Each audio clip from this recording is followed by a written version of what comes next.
much that once was is lost.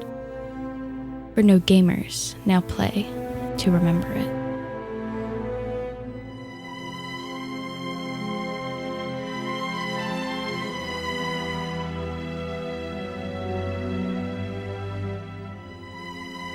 It began with the forging of the great system. 2 games were given to the gamers, wanting, desperate, and hungriest of all beings. More games were expected, for within these games was bound the mechanics and power to innovate all of gaming. But they were, all of them, deceived, for a patent was made. In the land of America, in the offices of Brothers Warner, the dark corporate executives forged in secret a full patent to control the new system.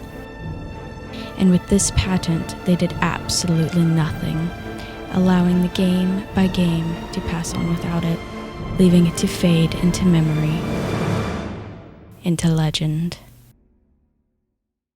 In 2014, pop culture was booming. At least, I thought it was. I was a freshman in high school. But while the Guardians protected the galaxy and Maroon 5 was following a map that leads to you, the gaming industry was bursting into the newest generation. More innovations than ever before were being made in each title released. GTA 5 had just revitalized open-world sandbox games as well as multiplayer hijinks. Call of Duty's Warfare advanced, Infamous had its second son, and Assassin's Creed happened. There was a balance between single-player games and multiplayer experiences. Players played both. Players wanted both.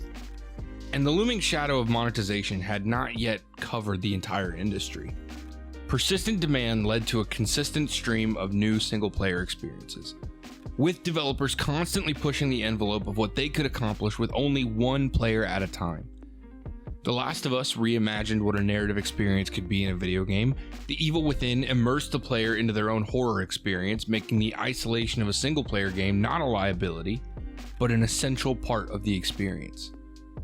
Even Ubisoft was attempting to branch out and invent new sandboxes for their players in Watch Dogs' smart city version of Chicago. But along with these legendary titles and leaps, Monolith Studios broke through with their newest contribution to the industry, maybe not quite so aware of the impacts it will have on gaming in the future.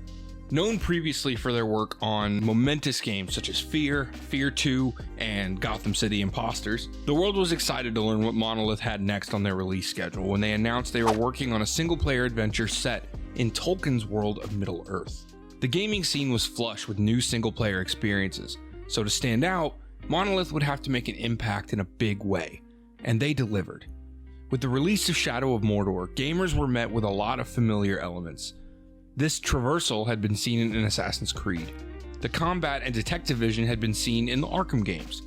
But the game had something unique, something special.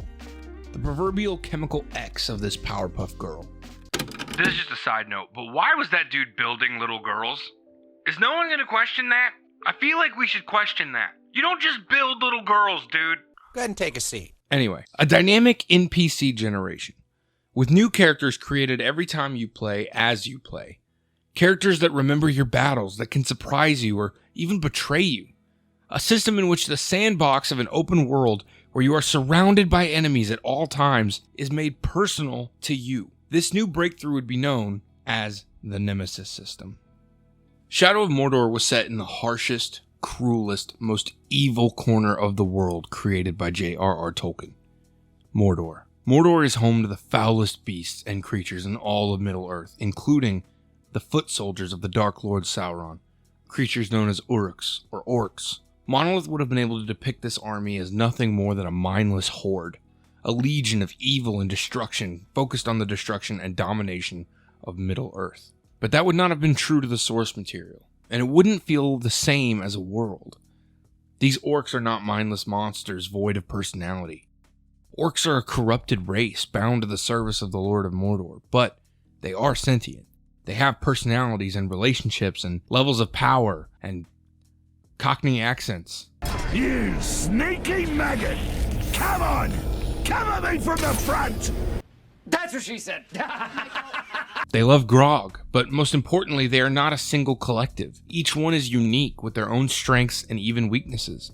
Most games show this by simply differentiating enemy classes. This is a fast enemy. This is a big enemy. This is an annoying enemy.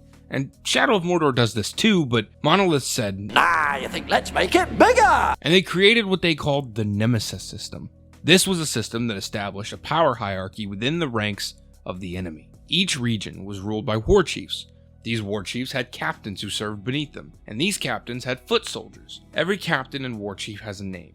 Not only do they have a name, but they have a particular buff in combat, as well as weaknesses. These orcs are leveled, showing their power as they also generate a list of traits.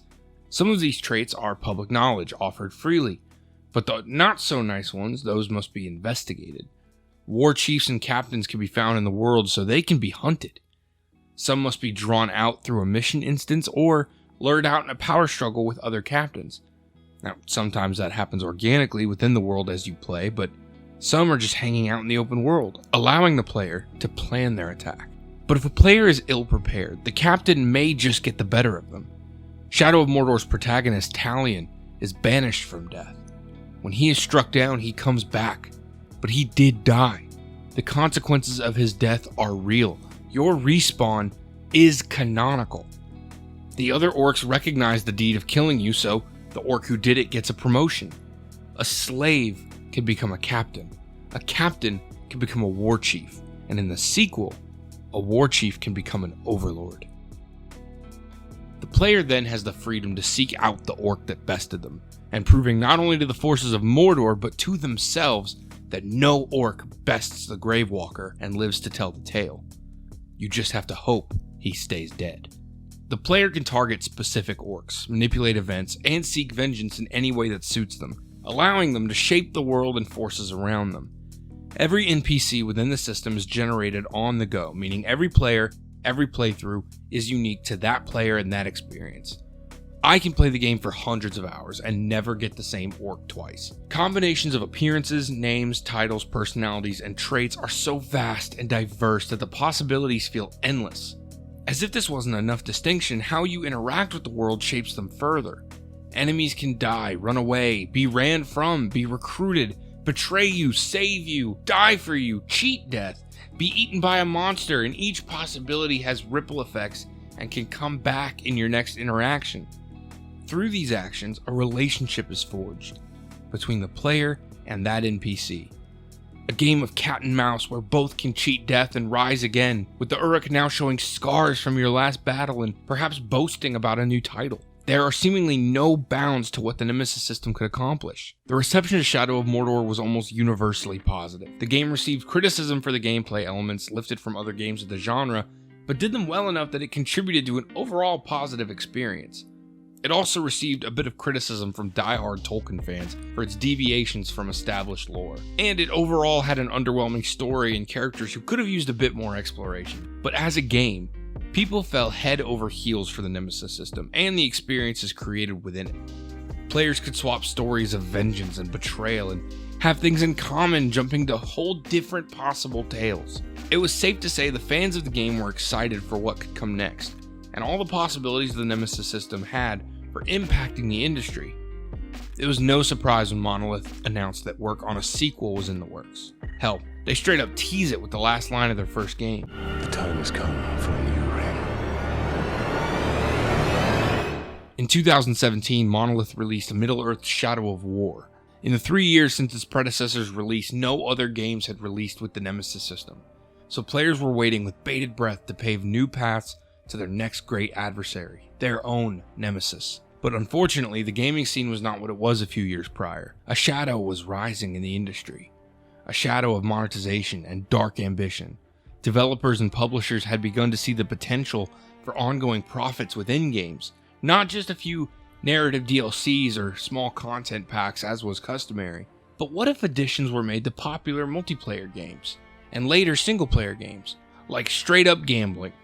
Loot boxes were an increasing blight on gaming for a few years back in the late 2010s, and Monolith was one of the most notorious culprits of the time, building microtransactions into the foundations of Shadow of War. The Nemesis system and the procedurally generated orcs could be completely undercut by the purchase of war chests, with real money containing high-level orcs that would be immediately added to your ranks.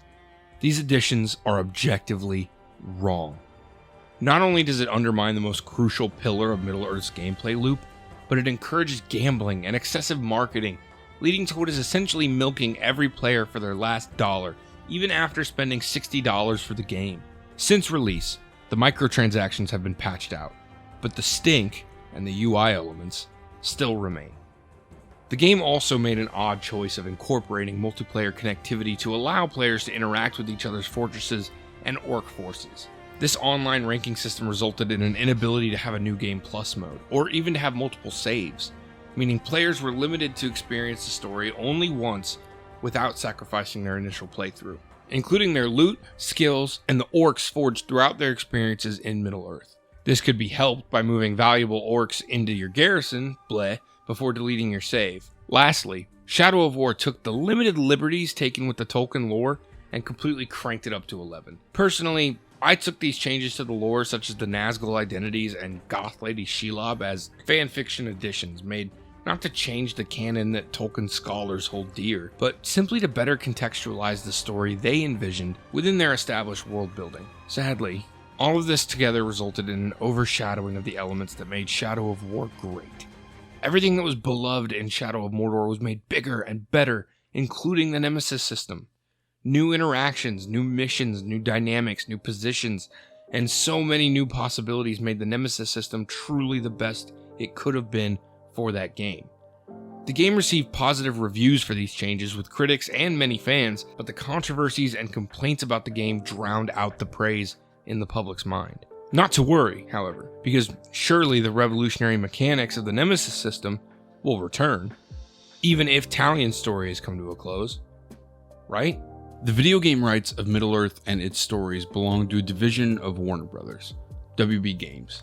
Okay, so this is Editorcade, and I needed to come in and make a little note. So Warner Brother Games, or WB Games, does not actually own the rights to Middle-earth or to Lord of the Rings.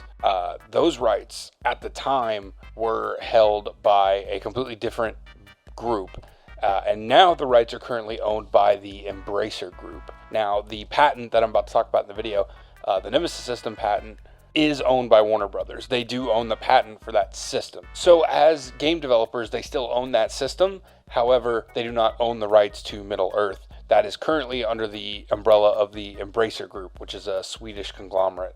They own all the film rights to Lord of the Rings and The Hobbit and everything like that right now. So just wanted to pop in real quick for a quick little note. Anyway, onward. This is a division of the massive entertainment titan that holds the rights to some of the largest franchises in all of entertainment. Game of Thrones, Harry Potter, and even the entire DC universe. Obviously, these IPs are massively recognizable titles, with large, expanded worlds allowing for a huge spectrum of tones and story potential, as well as a vast possibility for game design. WB has not entirely squashed these opportunities. The Batman Arkham games are some of the most revered action games ever made, and players were able to dive into the wizarding world with Hogwarts Legacy, which was met with primarily solid reviews when it came to the game itself. Mordor, Hogwarts, and the Arkham franchise were narrative-driven, single-player adventures.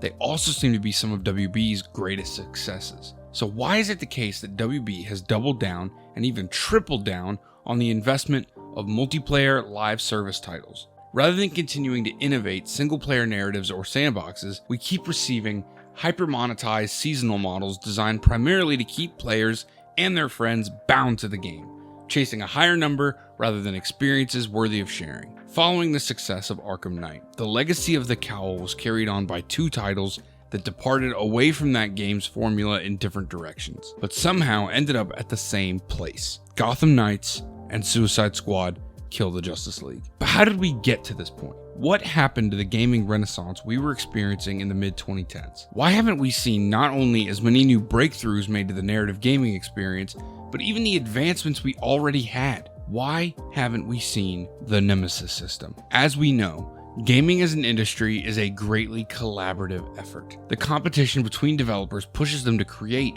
and innovate and even occasionally imitate in the name of creating a greater overall product. This push and pull is what leads to games like Shadow of Mordor being made, a game with combat, parkour traversal, and perk systems that we had seen in games for years prior to 2014. Shadow of Mordor being a shining example of homage and reuse of mechanics is what makes WB's actions even more heinous. In 2015, a year after Shadow of Mordor released, WB began the process of filing a patent to isolate the Nemesis system or anything vaguely resembling it to only their use. This patent was considered vague or inconclusive until 2021 when it was finalized. Over 6 years were spent ensuring that no other developer or studio could use Monolith's most significant contribution to modern day gaming. Other developers would use systems that feel similar, such as the mercenary system seen in Assassin's Creed Odyssey, but any more resemblances would open the developer to legal trouble.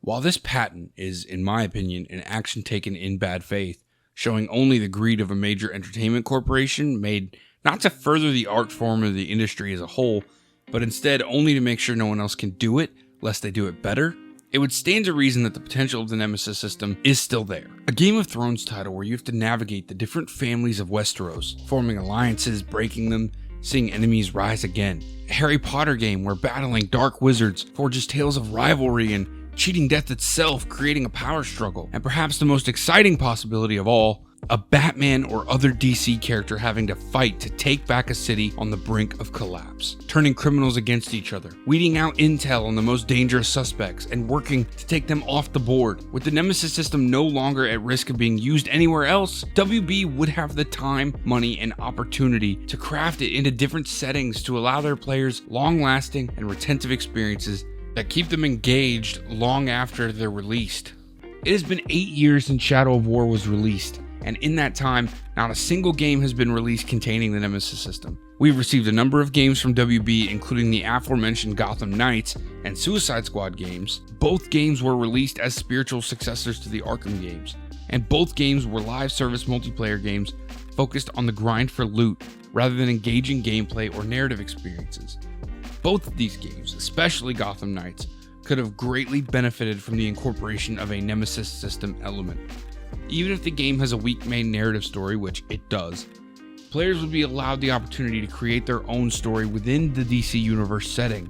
This creates engagement and inspires longevity in a playthrough, the two things these live service games claim to aspire to. This omission demonstrates that all they are really working towards is further monetization. It's admittedly difficult to monetize organically generated experiences built into the game, and when they tried, people hated it. With as much potential as WB has within the franchises that they sit on, and the endless possibility of the Nemesis system, how is it possible that they have it locked away for the rest of the industry, only to do nothing with it? Such an act of reckless greed is almost comical in how Scrooge-like it is. Even if WB chooses not to use the system in a game, to hold it under lock and key to prevent more ambitious developers to create their model of gameplay that's even similar is really a major loss for gaming as a whole. If they wish so strongly to benefit from the very existence of the Nemesis system, why not sell the patent or even license its use to other companies? This could potentially allow WB to collect a monetary gain for simply allowing other games to use a system we've only seen twice. All of this is enough on its own to indict WB of corporate greed and a void of artistic dignity. But there was hope. A few years ago, it was announced that Monolith was working on a new game using their ever-missed Nemesis system. Under the WB umbrella, they were creating a Wonder Woman game. It's not Batman or Bat Family, but hey, a win's a win. Anticipation around the game had been hopeful, though all that had been shown was this small teaser showing the heroine striking a pose. Since the Nemesis system's conception, it seemed natural that it would lend itself to a superhero genre. In fact, it may just be the transfusion of ingenuity that the genre needs to really cement its place in the industry. It was so fitting of a match. In fact, before they were ever commissioned to develop a Lord of the Rings game, Monolith developed an early version of the Nemesis system for use in a Batman game set in the Nolan Batman-verse. The project was shut down, however, as WB did not want to have two Batman series going on simultaneously, with the success of the Arkham games persisting. So while we never got to see the Monolith Batman game, it seemed we would see their return with the Amazonian member of the Justice League, until WB shut it all down. Again. After the catastrophic failure, and I hate using dramatic hyperbole, but I don't think I'm being hyperbolic, of Suicide Squad and Gotham Knights, it seemed WB took some time to reflect on what games they had made that were successful and which had been received poorly. The Arkham games were heralded as flawed masterpieces. Hogwarts Legacy was met with wonder and defied expectations. Shadow of Mordor laid the foundation for something great, and Shadow of War failed to meet those goals due to excessive monetization and lack of care for their players. Gotham Knights and Suicide Squad tanked due to a seasonal model meant to drain your wallet and didn't even bother to tell a decent story in the process. WB had to make some judgment calls, make some changes. So they canceled the single-player Wonder Woman Nemesis system game and said they were doubling down on live service. Not only did they cancel Wonder Woman, but they shut down all of Monolith, the studio that created Shadow of Mordor, built the Nemesis system, and was by most accounts a sizable contributor to the field of game development. Decisions like this, displays like this, are difficult to believe. I find it a struggle to articulate all the ways this not only disappoints, but frankly spits in the face of players who wish only to see these games succeed. WB has not only kept the Nemesis system and all of its potential under lock and key as if it's a princess that must be kept in a tower, but it hasn't used the system in any capacity. Not only that, it dismantled the very studio responsible for its conception. Greed and tasteless business decisions like this do nothing to benefit the games we love or the experiences they may provide. Ultimately, this strategy is anti-consumer and will yield only frustration and contempt. The patent on the Nemesis system expires in 2036. I will be almost 40 by that point, and I have no idea what gaming will look like then.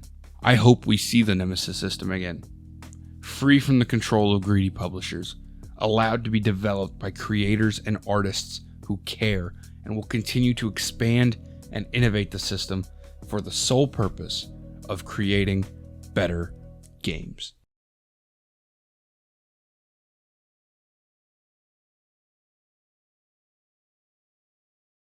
Hi, it's been a while. I'm really bad at uploading on this channel. I always have ideas. I always have this thought of like, oh, I need to get started on this video. I'm just really bad at actually doing it. Actually sitting down and putting in the time. Like everybody else, I've got life stuff I've always got to take care of. But when I do find the time to sit down and make a video, I always try to put a good amount of work into it and make it the best that it can be. Which is why I am so grateful that you took the time to sit and watch the video. Thank you so much. It means genuinely the world to me. If you have any thoughts or any feedback on the video, feel free to leave it down below. If you're concerned about the Nemesis system or you have any thoughts on it, on your experiences playing the game, definitely leave them below. I'd love to hear your opinions. I do read every single comment. One of the perks of being a smaller channel is that I am afforded the opportunity to go through and read every single comment that I get, and sometimes I respond to them if I can. It really just depends on the circumstances, but I'd love to hear your thoughts. I did make this video before the Netflix acquisition started to happen.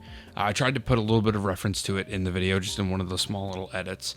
But all in all, this could shake up the landscape. This could change the conditions of the patent and really just where the Nemesis system goes in the future. So far, Netflix has said that they didn't really take Warner Brother games into account during their acquisition. So we'll see what that means. We'll see if it's a good thing or if it's a bad thing. And only time will tell. But definitely not something I knew was going to happen when I started on the video. Anyway, thank you so much for being here. If you want to see more, you know how this works. Go ahead and interact with the video however you like. However you want to find me again in the future, whether it's just write my name down on a post-it and check it every 6 months. Maybe I'll have another video up by then. Who can say? Anyway, thank you so much for taking the time. I hope I see you in the next one. I'll see you later.